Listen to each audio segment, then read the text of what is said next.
Hi friends, நான் mister clippings. திமுக எம்பியான கனிமொழியா சென்னை ஏர்போர்ட்ல ஒரு சிஐஎஸ் ஆஃபீஸர் உங்களுக்கு ஹிந்தி தெரியலே, நீங்க ஒரு இந்தியரான கேட்டிருக்காங்க. இது சம்பந்தமா எம்பி கனிமொழி போட்ட ஒரு ட்வீட் இந்தியா முழுக்க ட்ரெண்டிங் ஆகிட்டு இருக்கு. சரி, இந்தியாவோட தேசிய மொழி எதுன்னு கேட்டா பல பேர் உடனே ஹிந்தின்னு சொல்லுவாங்க. ஆனா அது இல்ல. ஹிந்தி இந்தியாவோட தேசிய மொழியே கிடையாது. ஏன், நம்ம இந்தியாவுக்கு தேசிய மொழியே கிடையாது. பல பேருக்கு இது ஆச்சரியமா இருக்கும். இவ்வளவு பெரிய ஜனநாயக நாட்டுக்கு தேசிய மொழி கிடையாதான்னு. ஆமா, நம்ம இந்திய அரசியல் அமைப்பு சட்டத்துப்படி இந்தியாவுக்கு தேசிய மொழி கிடையாது. இது ஒவ்வொரு இந்தியனும் தெரிஞ்சு வச்சுக்கணும். முக்கியமா தமிழர்கள் கண்டிப்பா தெரிஞ்சு வச்சுக்கணும். ஏன்னா இதுக்காக நம்ம கொடுத்த விலை பல மொழிப்போர் தியாகிகளோட உயிர். சரி, இந்தியாவுக்கு ஏன் தேசிய மொழி இல்லைங்கிற உண்மையை பார்ப்போம். இந்த உலகத்தோட 7வது மிகப்பெரிய நாடு, மக்கள் தொகையில 2வது மிகப்பெரிய நாடு. ஐக்கிய நாடுகள் சபையின் கணக்குப்படி இன்னைக்கு தேதிக்கு இந்தியாவோட மக்கள் தொகை 138 கோடி.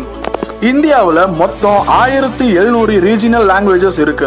அதாவது 1700 பிராந்திய மொழிகள்னு சொல்லுவாங்க. இதுல 122 மொழிகள் மட்டும்தான் பெரும்பான்மையான மக்களால் பேசப்படுது. இந்த 122 மொழிகள்ல இங்கிலீஷையும் சேர்த்து 23 மொழிகளை மட்டும்தான் இந்தியாவோட அபிஷியல் லாங்குவேஜஸ்னு கவர்மெண்ட் ஆஃப் இந்தியா அங்கீகரிச்சிருக்காங்க. இந்த உலகத்திலேயே மொழிக்காக உயிர் தியாகம் செய்த ஒரே இனம் நம்மளோட தமிழ் இனம் மட்டும்தான். 1938-39 திரு ராஜாஜி அவர்கள் தமிழகம் முழுக்க 6ஆம் வகுப்பு முதல் 10ஆம் வகுப்பு வரை ஹிந்தி கட்டாய பாடமாக்கப்படும் அப்படின்னு ஒரு அரசாணை வெளியிடுறாங்க. இதுக்கு எதிராக தமிழகம் முழுக்க பல இடங்கள்ல போராட்டங்கள் வெடிக்குது. இந்த போராட்டத்தோட விளைவா நடராஜன் மற்றும் தாளமுத்துன்னு 2 இளைஞர்களை தமிழக காவல்துறை கைது செய்யறாங்க. இவங்க 2 பேரையும் ஜெயில வச்சு சித்திரவதை பண்ணி அதோட விளைவா நோய்வாய்ப்பட்டு இந்த 2 பேருமே இறந்து போயிடுறாங்க. மொழிப்போருக்கு எதிராக முதல்ல நடந்த உயிர் தியாகம் இவங்க 2 பேரோட இழப்பு தான். சுதந்திரத்துக்கு அப்புறம் சென்னை மாகாணத்தோட முதல்வராக இருந்தவர் ஓமாந்தூர் ராமசுவாமி ரெட்டி. இவர் ஹிந்தி, சான்ஸ்கிரிட்னு 6 மொழிகள்ல ஏதோ ஒரு மொழியை 2ஆம் பாடமா கட்டாயமா படிக்கணும்னு ஆணை பிறப்பித்தார். ஹிந்தி தவிர மற்ற மொழிகளுக்கு ஆசிரியர்கள் இல்லாத காரணத்தினால ஹிந்தி கட்டாயமா படிக்க வேண்டிய சூழ்நிலை ஏற்பட்டுச்சு. இதே வேலையை தான் இன்னைக்கு மோடி அரசு EIA 2020 டிராப்ட்லையும் கொண்டு வந்திருக்காங்க. ஓமாந்தூர் ராமசுவாமி ரெட்டி கொண்டு வந்த இந்த சட்டத்துக்கு எதிராக பெரியார், மணியம்மை எல்லாம் போராடுறதுனால அவங்க கைது செய்யப்பட்டாங்க. இதற்கு அடுத்தது 1960 ஏப்ரல் 7ஆம் தேதி குடியரசுத் தலைவராக இருந்த திரு ராஜேந்திர பிரசாத் ஹிந்தி மட்டுமே இந்தியாவோட ஆட்சி மொழியா இருக்கும்னு அறிவிக்கிறாரு. தமிழ்நாடு முழுக்க மிகப்பெரிய அளவுல போராட்டங்கள் வெடிக்குது. ஹிந்திக்கு எதிரான 3ஆம் கட்ட மொழி போர் இங்க தான் ஆரம்பிச்சது.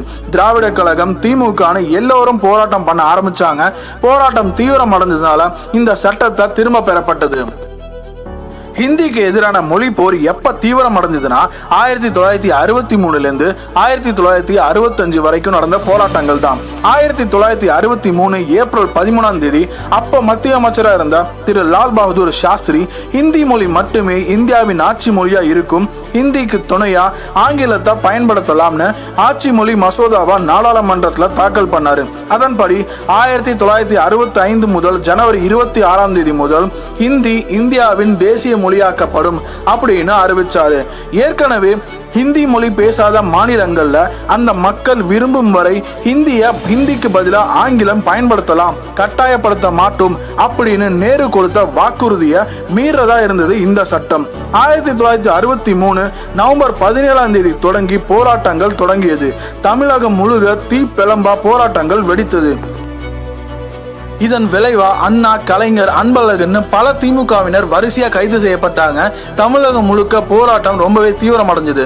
ஜனவரி 25ஆம் தேதி திருச்சி ரயில் நிலையத்துல கீழப்பழுவூர் சின்னசாமிங்கிறவர் தீக்குளித்து உயிர் தியாகம் செஞ்சாரு. அடுத்த மாசமே விராலிமலை சண்முகம்ங்கிறவர் மொழிக்காக நஞ்சு அருந்தி உயிர் தியாகம் செஞ்சாங்க.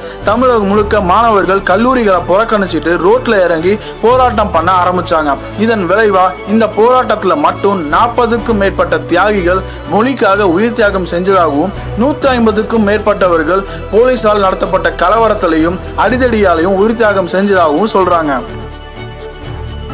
இந்த போராட்டத்தோட வெற்றியால தான் 14 பிராந்திய மொழிகளை இந்தியா முழுக்க அலுவலக மொழியாக அங்கீகரிச்சாங்க. ஹிந்திய தேசிய மொழியா ஆக்கப்படாது அப்படிங்கிற அரசாணையும் அறிவிச்சாங்க. இந்த மொழி போராட்டத்துக்கு அப்புறம் இதோட விளைவால தான் காங்கிரஸும் காமராஜரும் அதுக்கு அடுத்த வந்த தேர்தலில் வெற்றி அடைய முடியாம போச்சு. ஆனா அவ்வளவு காலத்துக்கு அப்புறம் இப்ப மறுபடியும் மீண்டும் ஒரு மொழி போர் தொடங்கிருமோன்னு ஒரு பயம் எல்லார் மனசுலயும் உண்டாக்கி இருக்கு. ஏன்னா இப்ப இருக்க அரசாங்கம் ஒரே நாடு ஒரே மொழி அப்படிங்கிற கொள்கையை எப்படியாவது கொண்டு வந்துடணும் முயற்சி பண்றாங்க. ஆனா இந்த முயற்சி வெற்றி அடையாது. ஹிந்தி இந்தியாவின் தேசிய மொழி கிடையாது. இந்தியாவுக்கு தேசிய மொழியே கிடையாது.